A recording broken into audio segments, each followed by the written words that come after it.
அலைக்கும். இன்னைக்கு மாங்காய் கிடச்சிச்சு, உருண்டை மாங்காய். அதை வாங்கி கொஞ்சோண்டு ஊறுகாய் போட்டு கிளாண்டு நான் எடுத்திருக்கேன். ஒரு 3 கிலோ மாங்காய் எடுத்திருக்கேன். இது வருஷத்துக்கு வரும். இதை போட்டு நம்ம பக்குவமாக நம்ம போடுற பக்குவத்துக்கு போட்டோம்னா வருஷத்துக்கு வரும். இங்கே பாருங்கள், ஆமணக்கு எண்ணெய் 100 ml எடுத்திருக்கேன். உப்பு வந்து ஒரு 300 கிராம், 1/2 கிலோ பாக்கெட்டில் 1/4 பாக்கெட்டை வச்சுட்டு மிச்சத்தை வறுத்து அரைச்சி வச்சுருக்கேன். இதில் கொஞ்சோண்டு வெந்தயம் 50 வெந்தயம், 100 கடுகு வறுத்து அரைச்சி வச்சுருக்கேன். இது வந்து 1/4 கிலோ மிளகாய் வறுத்து அரைச்சி வச்சுருக்கேன். நல்லெண்ணெய் இதுதாங்க இந்த ஊறுகாய்க்கு. இதில் இந்த உப்புலே பெருங்காயத்தையும் சூடு காட்டி வறுத்து அரைச்சி வச்சுட்டேன், பெருங்காயம் கட்டி.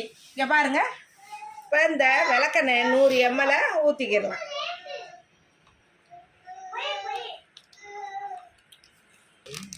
வெந்தயம் எடுத்ததில் 50 வறுத்து அரைச்சிட்டேன். கடுகு 100, வெந்தயம் 50 வெந்தயம் முழுசாக வச்சுருக்கேன் போடுறதுக்கு. இதில் விளக்கெண்ணெயை ஊற்றி நல்லா இதை நல்லா கிண்டி கொடுத்துருவோம்.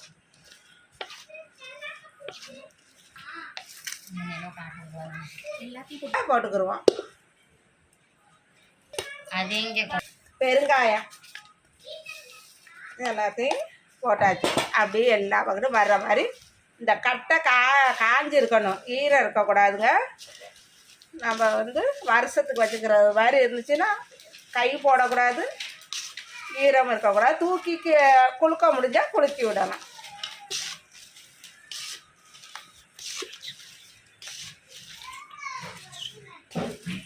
வெந்தயம் 50 எடுத்து வச்சுருக்கோம்ல, முழு வெந்தயமாக அதை இதில் சேர்த்துக்கிடுவோம்.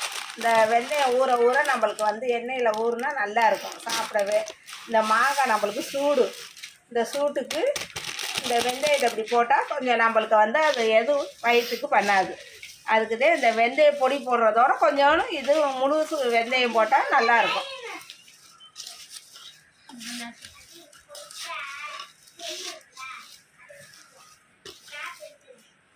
இப்போ கடுகு வெந்தயம் வறுத்து நுணுக்கி வச்சுருக்கோம்ல, அதை சேர்த்துக்கிடுவோம்.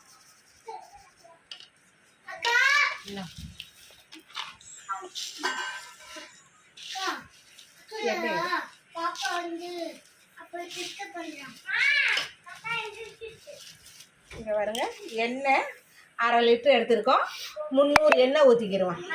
நல்லெண்ணெய், செக்கில் ஆட்டினா நல்லெண்ணெய் 10 ஆட்டி ஊற்றிக்கிடலாம். இப்போ 300 சேர்த்துக்கிறேன்.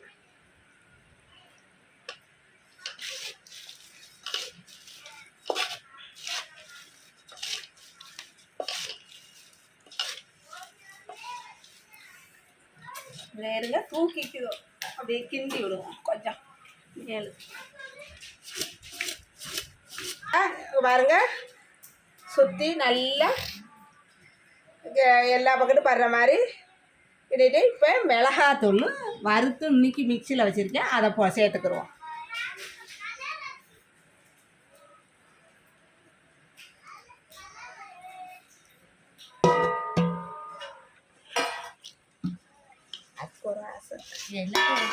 இதை குலுக்கி விடுவோம்.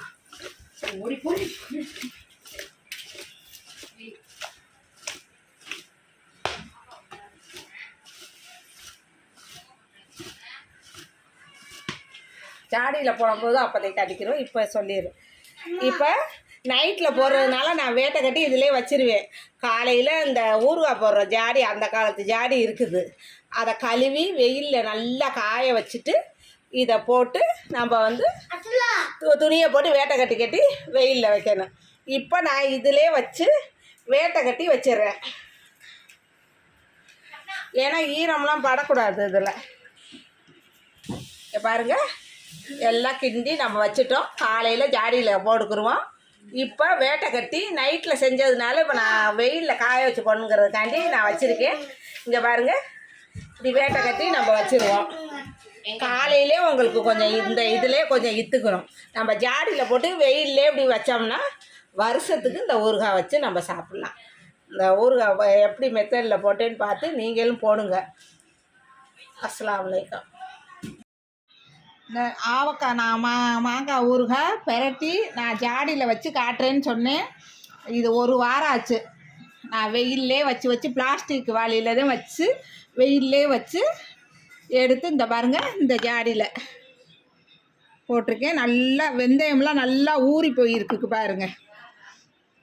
எதுவுமே அடுப்பில் ஏற்றாதது, மிளகாய் மட்டுமே வறுத்தேன், உப்பு மிளகாயும். மற்றது எண்ணெய் பச்சையாக ஊற்றிருக்கேன். இது எல்லாமே பச்சைதே, மாங்காயும் பச்சைதே. நம்ம தாளிப்பு எல்லாம் எதுவுமே கொடுக்கல. இது ஆமணக்கு எண்ணெய் ஊற்றிருக்கேன். இங்கே பாருங்கள், இது வருஷத்துக்கும் கெடாதுங்க. அப்படி ஒரு டேஸ்ட்லியாக இருக்கும். ஒரு துண்டை எடுத்து வச்சாவே அப்படி சாப்பிடலாம். இந்த மாதிரி மாங்காய் கிடைக்கிற காலத்தில் இந்த மாதிரி நீங்கள் ஊறுகாய் செஞ்சு வச்சுக்கோங்க. இங்கே பாருங்கள், நான் 5 கிலோ மாங்காய் செஞ்சு இதுலேயும் வச்சுருக்கேன். கொஞ்சோன்னு அதிலே இது வத்தல். அப்போ புளிக்குழம்பு இதுக்கெல்லாம் வச்சா வத்த குழம்பு வைக்கும்போது வச்சுக்கிடலாம். அதனால் இந்த பதத்துக்கு தான் எடுத்து வைக்கணும். இங்கே பாருங்கள், கொஞ்சம் அப்படி அமுக்கும் போது அமுங்கணும். எண்ணெய் ஒழுத மாதிரி கக்குன மாதிரியே இருக்குது பாருங்கள். இந்த மாங்காயோட இதுதான். இந்த மாதிரி வத்தலும் அதில் கொஞ்சோன்னு எடுத்துக்கிட்டேன். எப்படி இந்த மாதிரி நீங்களும் செஞ்சு மாங்காய் ஊறுகாய் செஞ்சு மாங்காய் கிடைக்கும் போது வச்சுக்கோங்க. வச்சுக்கிட்டா நான் செஞ்ச மெத்தேடிலே செய்யுங்களே, வருஷத்துக்கு அப்படி இருக்கும். ஆனால் எதாக இருந்தாலும் ஈரம் இருக்கக்கூடாது. மாங்காயும் நல்லா ஈரத்தை தொடச்சிடணும். நம்ம செய்கிற பாத்திரம் இது கரண்டி எதுலேயும் ஈரம் இருக்கக்கூடாது. இந்த ஜாடியில் போடும்போதும் ஈரம் இருக்கக்கூடாது.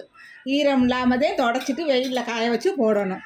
இந்த மாதிரி செஞ்சு வச்சுக்கிட்டோம்னா வருஷத்துக்கு நல்லா இருக்குங்க. நம்ம போய் கடையில் ஊறுகாய் வாங்கணுங்கிற அவசியம் இல்லை. இது இருந்தால் ஒரு சாம்பார், கிள்ளி போட்ட சாம்பாருக்கு இந்த ஊறுகாயும் தொட்டுக்கிட்டு இருந்தாவே போதும், ஒரு நாள் பொழுது ஓடிடும். இந்த மாதிரி நீங்களும் செய்யுங்க. மாங்காய் காலத்தில் செஞ்சு வச்சுக்கோங்க. எப்படி இருக்குன்னு சொல்லுங்கள். சொல்லிவிட்டு பார்த்துட்டு நீங்கள் செஞ்சு பார்த்துட்டு எப்படி இருந்துச்சுன்னு சொல்லுங்கள். அஸ்ஸலாமு அலைக்கும்.